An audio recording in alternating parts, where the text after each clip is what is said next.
Hello and welcome to Mocana's webinar today. My name is Keao Caindec and I head up marketing here at Mocana, and today I have Dean Weber on, our CTO at Mocana. Welcome, Dean. Thank you. Today we have a webinar on the dangers of relying on threat detection. We'll cover some of the challenges that we see on relying on threat detection and network defenses for IoT. And then we'll talk about what is necessary to protect them and suggest some approaches to IoT security. Okay, starting right in, just a little introduction on Dean. He was the CTO at CFC Global Cybersecurity and worked at several companies, Applied Identity and Theros, both of which were acquired by Citrix.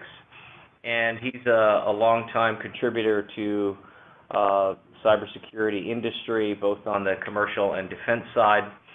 And you'll find him when he's not at an airport, speaking at a variety of events and helping some of the largest industrial companies to secure their IoT and embedded system strategies. Welcome, Dean. Thanks for having me. You bet. Okay, so cyber attacks are clearly on the rise. We've also seen a number this year, but the topic today is around kind of the dangers of relying on threat detection and network defenses. And just looking at some of these cyber attacks, if you could just comment a bit on how perhaps some of these attacks bypassed network defenses or where the weaknesses were. Sure. Well, I mean, the simplest attack is weak passwords or no passwords. That's pretty easy to accomplish, becoming an authorized user by just logging into a system. More sophisticated attacks obviously avoid detection from traditional mechanisms. They appear to be something else, or they start the attack before the defense mechanisms are actually in place. Embedded rootkits or firmware-based launch commands are now becoming way too normal. So at the end of the day, the traditional bolt-on detect and response is not going to be sufficient to meet the current state of affairs when it comes to attack vectors available to people that are intent on doing you damage. Right. So I know one of the reports that's fairly timely on this topic just came out from MITRE, entitled "Deliver Uncompromised," and they point out, I think, some interesting things. This just came out, I think, 2 days ago. One was the observation that external sensors for detecting network penetration do not reveal all attempts at penetrations or detect unauthorized outflow. And it also notes that adversaries may avoid the network perimeter and instead use tactics to attack supply chain hardware, software, and services. And finally, it points out that basically no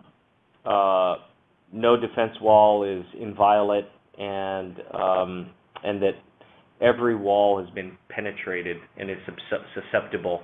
And really the idea here is, in building a defense strategy, you should pretty much assume that they have compromised the perimeter. I want to talk a little bit about why that might be, and how these companies are bypassing these. So when you look at the devices that are out there today, Dean, how are these guys getting beyond the typical network defenses? Well, in industrial specifically, I mean, IT has many of the similar problems, but in the operational technologies world, there are not defense in depth inside the industrial walls. There may be IT perimeter defenses, but that leaves a huge surface behind the perimeter defense that is basically unprotected. So the ability to escalate privilege on a platform or on a device connecting to the platform, or being able to insert through common mechanism malicious code that can then beacon out from those environments, whether it's by traditional means or untraditional means, meaning unconventional types of access. All of these things are possible and being done to the industrial networks. So the short answer here is that the level of command and control inside the industrial networks is purely focused on that, command and control. Security was not a precept in the original design, nor was it highly thought of. And that's what the industrial players are struggling with today, is they have a large quantity of brownfield devices that either can be marginally updated to include security or can't be updated at all. And, of course, replacing them all with new greenfield environments. First, the greenfield environments have to be developed and made safe, and then they have to be deployed, which is a massive undertaking, both from a manpower and from a cost perspective. Mm-hmm. So let's dive into that in a little more detail. And, someone has asked the question, is software, hardware, chip-level protection needed to be safe? As we go through this, I think our answer would be yes. In some cases, there's little to no security at all on these devices. But even implementing security on a device is done in a way that is still simple to compromise. So we'll be going through that and what some thoughts are on how we build stronger security into these devices. Let's talk about specific attacks and how they may bypass certain defenses. So you may have an intrusion detection system running.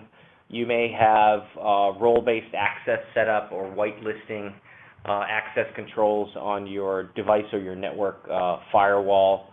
How are those not secure enough, or what are the attacks that can bypass that? Well, we can use some examples. Certainly, Stuxnet is the granddaddy of them all from an industrial perspective.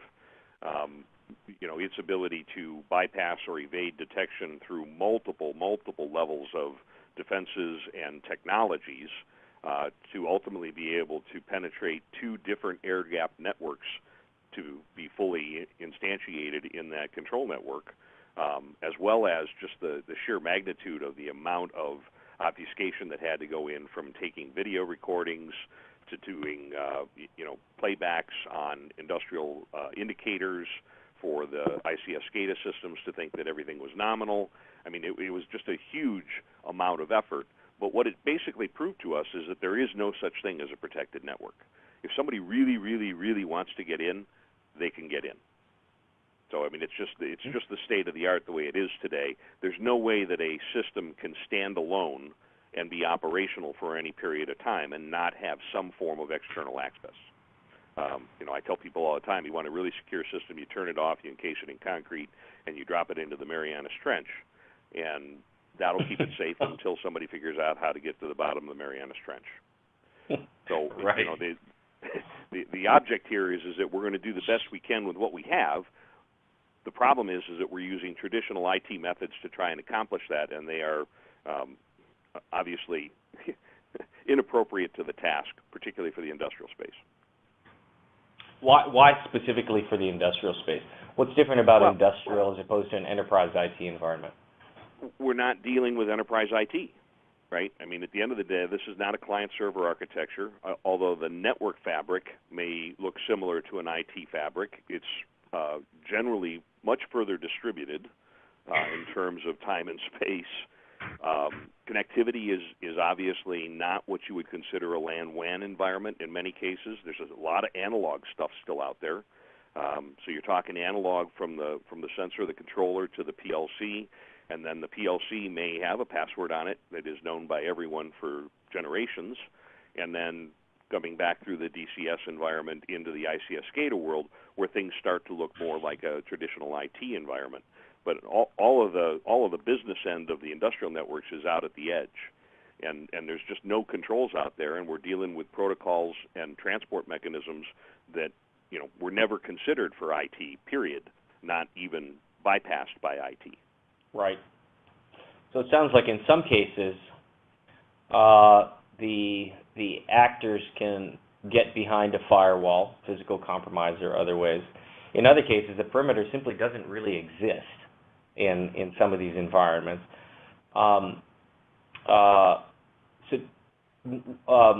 There are other methods like a data diode or unidirectional gateway, some filters, but if you have gotten into the network, it would be tough to distinguish between an employee making an error or someone that has actually compromised a device and is laterally attacking other devices. Or more importantly, how would you know who did that in the first place? How do you differentiate between an employer and an attacker if you're using a common password?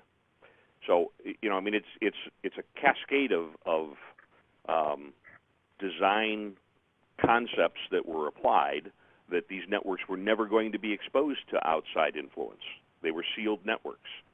The problem, of course, today is that with our age of computerization, whether it's a cell phone or a support laptop or a random USB stick, at the end of the day, malware and malcode can be transferred through all different kinds of mechanisms, and then once it's on the network, there are very few to no defenses against any lateral movement. Right. I mean, look at the the recent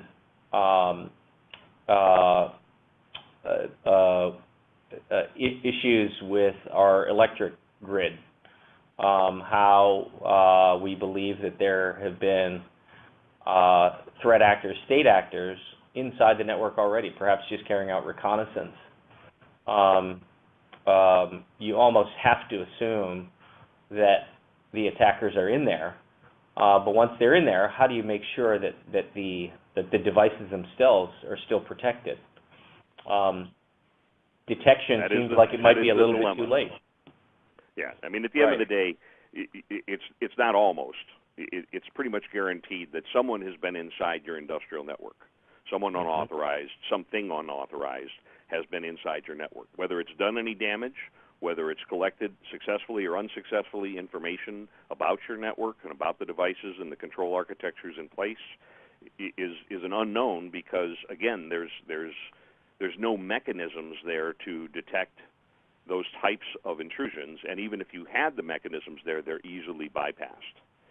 So, just because of the nature of an industrial network, the fundamental problem is that they are inherently insecure by their operational models, and they have been for decades. And again, many of these devices have been deployed for 20, 30, and in some cases longer periods of time. So think about where the computer industry was 30 years ago. Right. Yeah, as you were saying, some of these are, serial connections, perhaps using a completely insecure version of an IP network with little to no security. How about, there's of course all of this focus on IoT and industrial IoT, which has to do with being able to drive more value for a company, reducing costs, allowing them to offer new services by perhaps getting more visibility into the performance of various devices in an industrial environment. When I think about kind of connecting those types of devices to the internet, while at the same time having those devices connected back into a control network, a SCADA network, that seems like that's creating a lot more risk for the overall system. Can you talk about what's going on there, or scenarios that may pose some particular risks?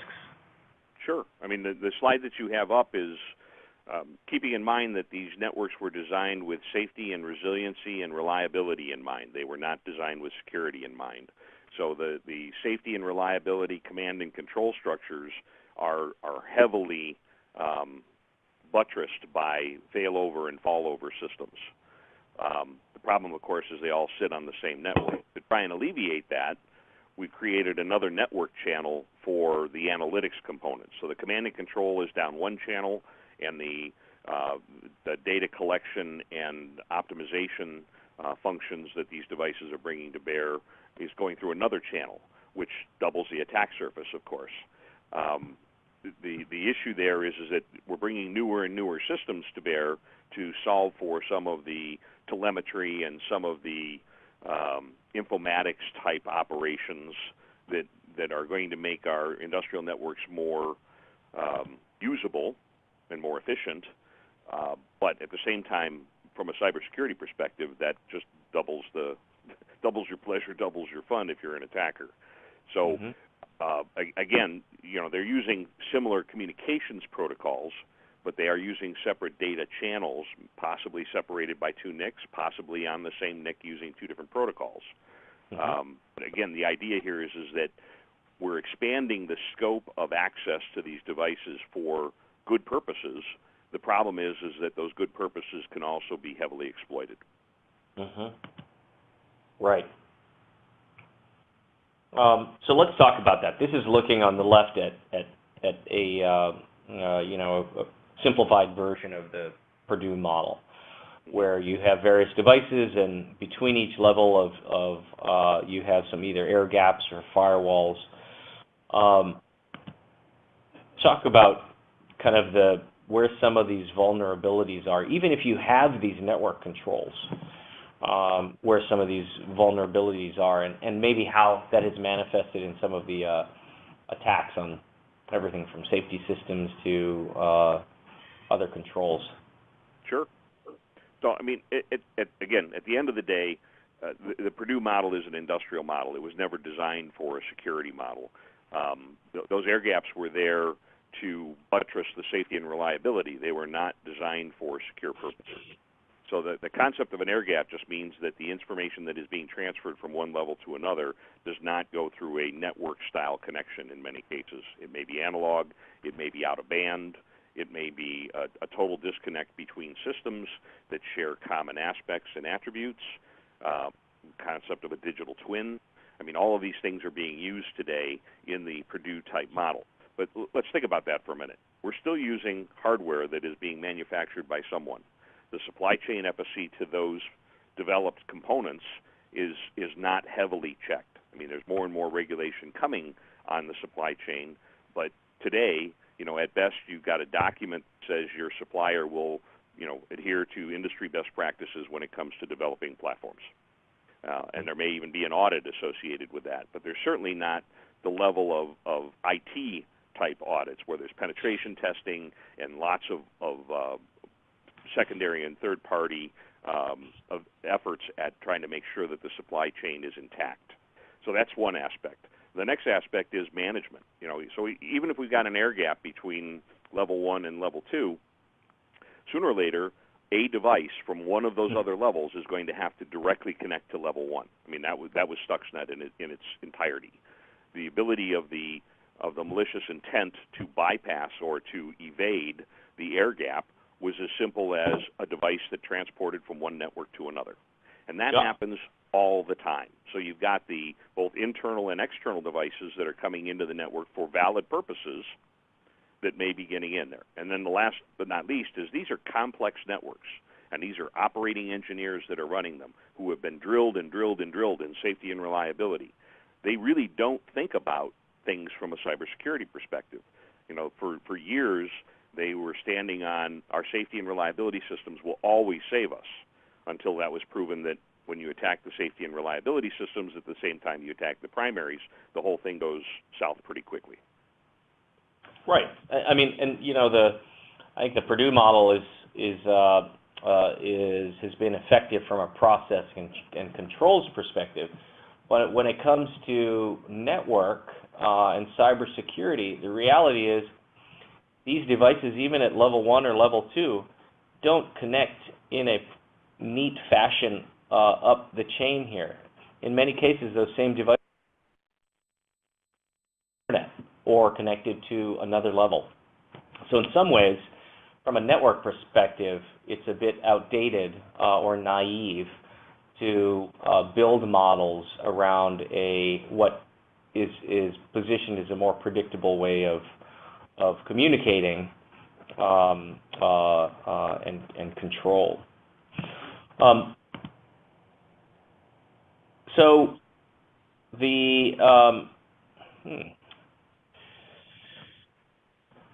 So, it strikes me that, well, there's something missing here, but if you look at network defenses, threat detection, incident response, a firewall, some amount of threat detection, incident response, seems like a very expensive way to implement security. Can you talk about protection versus detection and how that might impact the overall cost of protecting assets? Are you there? Sorry. Sure. At the end of the day, we don't have to look much further than our IT brethren to see what bolt-on, and bolt-on some more actually gets you. The bad guys are always in front, right? It's in nautical terms, being an old Navy guy, this is a stern chase. The guy in front always has the advantage. He can turn whichever way he wants, into the wind, out of the wind, steal the wind. The guy in the back's got to try and follow him. And the bad guys only have to be right once for the good guys to lose. So at the end of the day, the bolt-on, more technology in order to address the latest series of events or threats is not useful. What we need to do is change the security paradigm into protect. We need to be building in the protection. That's what the MITRE article is trying to get to. That's what the latest FIPS guidance is trying to point to, is that, look, these great, mathematical user and behavioral analytics platforms aren't saving the day. They're not solving the problem. Yes, they are able to pattern or filter match against specific indicators of compromise, but there's always going to be new indicators of compromise. We somehow have to get in the lead. We have to get in front of that. And the best way that I know how to do that is to go to a protect stance as opposed to a detect and respond stance. Yeah. Let's jump into a bit of that, and how we begin to weave in, stronger ways of securing devices, things that we think of more in terms of protecting enterprise assets and bringing those into IoT.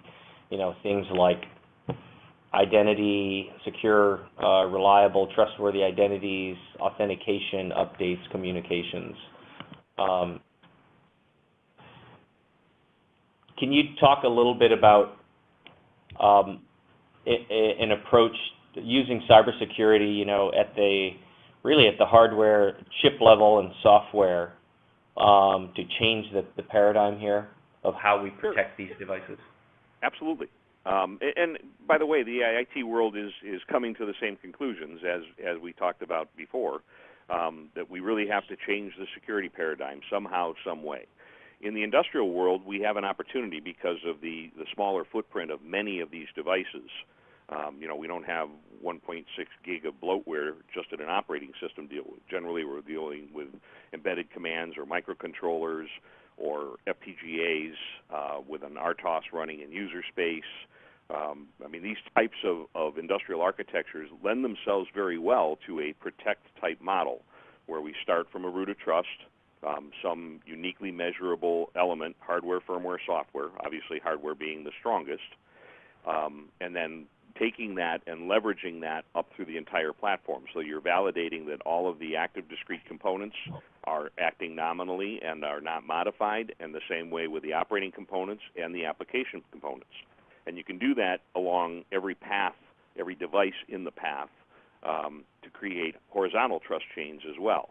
And you can extend that back into the supply chain where you're asking your suppliers to deliver elements that have been previously measured so that when you go to use them, you can match those values, and any updates or changes to those values can be previously established and previously validated. I mean, again, thinking about Stuxnet evaded a whole slew of protections just by its ability to evade detection, and it evaded detection by using out-of-band transports, right? Laptops that were going from one network to another, or update processes that were jumping from one network to another, where they're created on one and then installed on another. And those devices, that transport mechanism is inherently insecure. So getting to a more centralized update process, getting to a more feasible approach in terms of how do we validate that an update is good, it's the one that's supposed to be installed. These are all elemental operational things that we can do today to start to get ahead of the cybersecurity problem. These are things that are very difficult to work around from a attack perspective, because again, you've got to either damage the root of trust in some way, which is easily identifiable, or you have to somehow get into the authorized channel, which can be, many factors of authentication, multiple signatories, that type of operation, a 2 or more man rule associated with many of these operations, to validate that more than one person agrees that this is the right thing to do. And why does this need to be addressed so low in the stack? The chip, the real-time operating system level.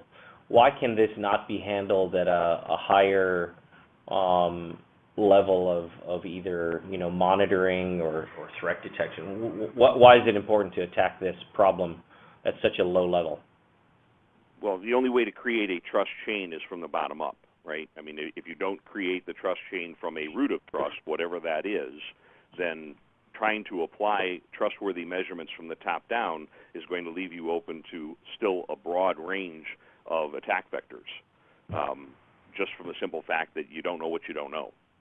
So when you build trust in, when you build trustworthiness in, you can take into consideration all of the elements of industrial formats. You can take into the reliability, you can take in the safety, you can take in all of the assets of trustworthiness to include security, and you can demonstrate those in cryptographic formats. And these are standards-based approaches. These are, X509 trust chaining and the concept of an endorsement key set, where the system root of trust endorses the BIOS, which then endorses the first stage bootloader, which then endorses the second stage bootloader, and on up through the application and all the way up to the execution level, where you have a cryptographic representation of what is trustworthy, and you can convey that across a trustworthy connection. So it's a relatively it's a different kind of concept when we come to applying security to a platform, building it in versus bolting it on. And as far as I know, I've never seen a bolt-on that is ever 100% effective because of all the permutations and variables of looking down the stack as opposed to looking up the stack. Right. Yeah, I mean, it kind of moves to a model of making these devices more tamper-resistant rather than relying on the network to protect it. Absolutely. And the networks, it's the garbage in, garbage out principle. If you can't trust the platform that generated the data, then how do you trust the data that was generated? The network performance or the network model actually looks at transporting data as generated. There's no input validation. Yep. Right? It takes whatever it's given, it encrypts it, it transports it to an authorized receiver, and it decrypts it, and it drops it there. There's no trust of either endpoint, either of the data generator or the data consumer, without other measurements. Right. Okay, let's talk about a model now that we might use to actually protect these devices, moving away from the notion of detection or network-based, or not network-based, but more detection models, to how we enable this tamper resistance and protect the endpoints and gateways. Sure. I mean, basically, I already outlined that, which is, we use trust training to do that. We use X509 certificates. We use effective certificate management to the endpoint using modern protocols. We have an update and enrollment process that allows us to effectively validate the identity of the devices at initialization and update the process as needed through an authorized channel with a lot of security checks and balances in the update process. At the endpoints themselves, and that could be, we'll use the IIC description of an endpoint, which is any platform that has a computational capacity and a network capability, communications capability.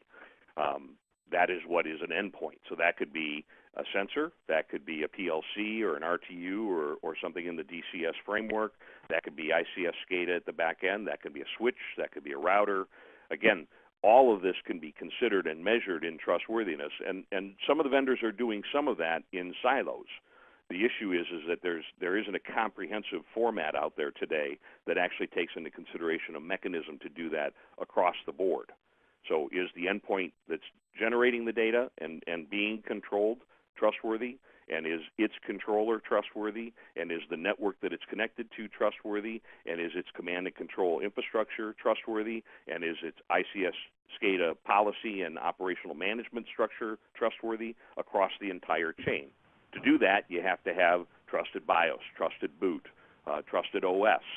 And you have to be able to convey that trustworthiness in some fashion. The way that Mocana does it is with cryptographic measurements. Yeah.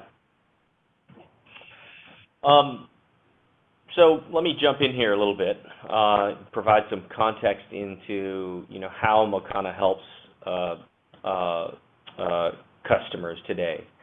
So we're helping customers to make their products tamper-resistant, secure from a communication standpoint, and we use a variety of IoT endpoint security measurements and controls to ensure the device is trustworthy and the data is trustworthy.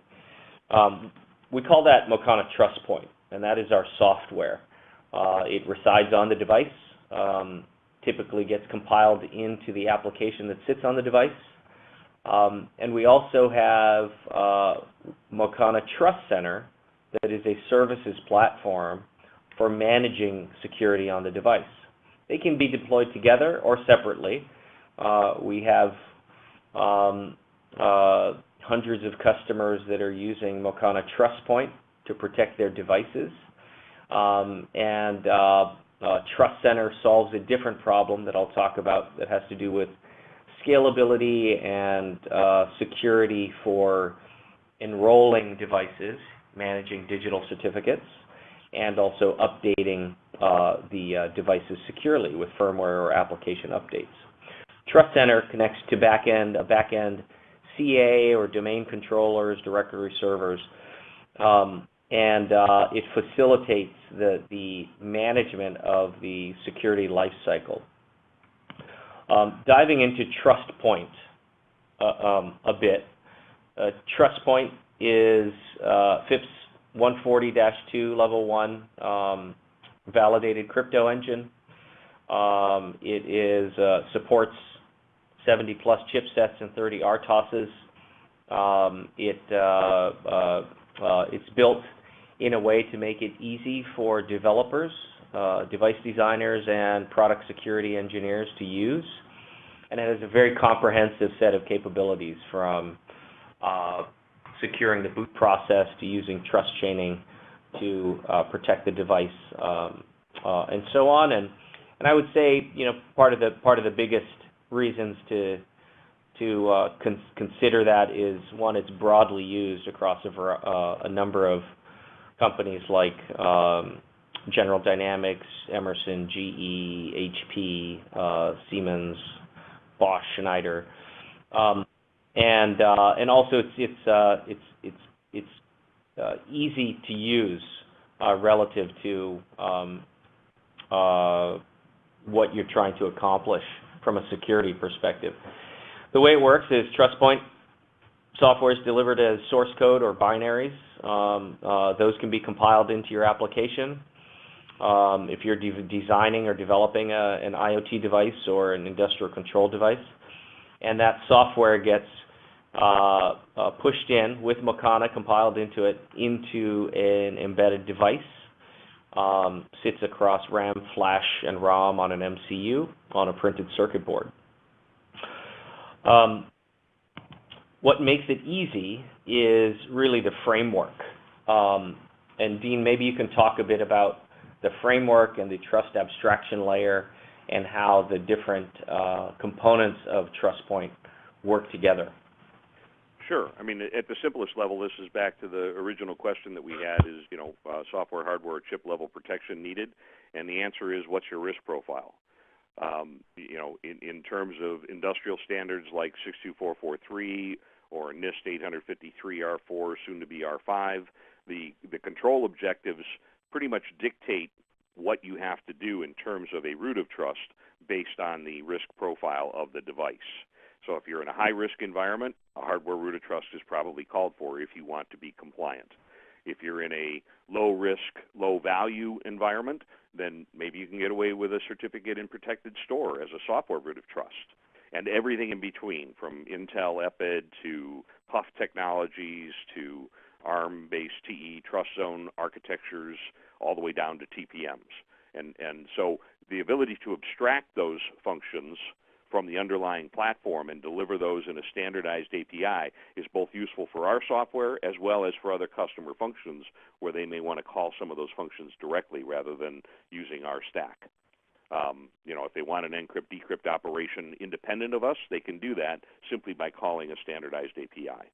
So we abstract all of that from the bottom, and then we build on that through the trust chain to, again, BIOS, boot, first, second, third stage if there is one, utilities, apps, executables, depending on how far out you want to take the trust chain. We can continue chaining and endorsing X509 to up to 256 links, I think, on TPM 2.0, and that's before you extend the PCRs. And then we can go further than that if you needed to, beyond 256 links. So there's a lot of opportunity here to create these kinds of trust profiles based on strong cryptography. And again, the crypto is pluggable. So, you want to run RSA 1024 in SHA-1, good luck and God bless. Call us when you need something stronger. If you want to go, AES and ECC, then you're out of the gate, you're pretty strong up until we get to, post-quantum. And when we get to post-quantum, then we're going to have quantum resistance signatures and algorithms. They're already starting to be developed.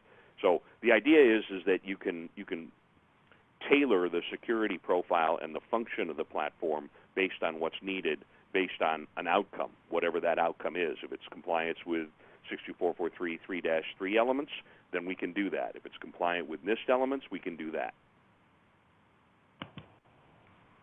Great. We talked a bit about Trust Center.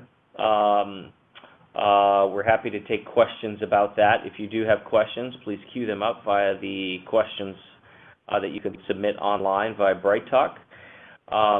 Trust Center is a system that can sit on a private cloud or public cloud. It includes a web-based interface or dashboard. It also has a services connector that you can integrate to your device management platform. And at the services tier, it has an enrollment service and update service. And that facilitates provisioning of certificates and management, certificate management. It uses a protocol that automates enrollment and provisioning using a protocol called EST, which is an RFC 73. It's a lot more scalable and frankly secure than SCEP. And then it uses an update service to protect updates within a PKCS7 envelope rather than just a simple hash and sign. So it really steps up the level of protection and enables automation, scale, and also provides supply chain integrity by supporting multi-factor verification and code signing. When you look at Mocana and what we do, We can definitely help companies to implement a more secure IoT strategy, secure, harden, and harden their endpoints and gateways. And with Trust Center operating with TrustPoint, we can help secure the end-to-end security lifecycle. So I'm going to jump ahead now to Q&A. If you don't know about Mocana, we were founded in 2002. We provide embedded security software solutions. We do that for both military and commercial. We're deployed very broadly across 100 million plus devices, and we work closely with a very extensive partner ecosystem. So not just the major silicon vendors and real-time operating system companies that are the core of embedded systems, but also the IoT clouds like Microsoft Azure, AWS, Dell, VMware, llot, if you're building a private cloud, and also GE Predix.